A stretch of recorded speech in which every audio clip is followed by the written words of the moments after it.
I don't have all the answers as to why they're so popular right now. That seems to be the question on people's minds. Why now? Why all this?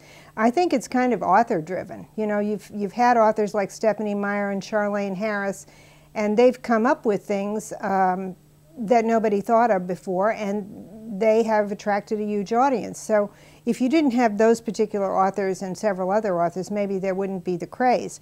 But I do think all of it gets back to the concept of the vampire. That is such a rich idea that it was almost inevitable that people were going to unpack that idea in a whole variety of ways.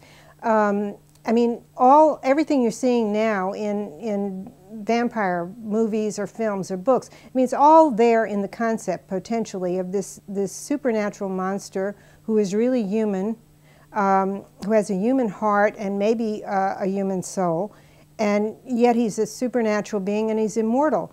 And that's such an intense metaphor for us. It's such an intense metaphor for the outsider in all of us that we were bound almost to get a lot of fictional attention to the vampire. And really, it's kind of always been going on. It's kind of like the Western or the detective novel. I mean, there's so much potential there that people are going to be writing new fiction in those genres forever, really. And I think that's what will happen with vampires now. I think what we're having right now will die down. You know, we'll get a period of calm perhaps at some point, but we'll continue to have new authors writing new vampire fiction, poetry, music, opera, whatever. You know, it's going to be with us forever, really.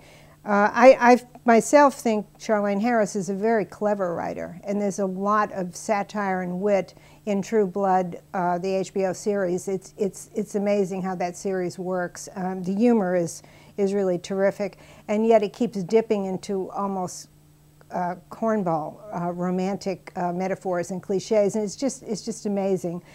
Stephanie Meyer's work I haven't really read, but I have seen the 2 Twilight movies, and I thought that they were great-grandchildren of Charlotte Bronte's Jane Eyre. I see the classic romantic formula in those movies. Young girl is attracted to an older, mysterious figure who is both protective and menacing. And it's very interesting the way Miss Meyer has reformulated that old idea.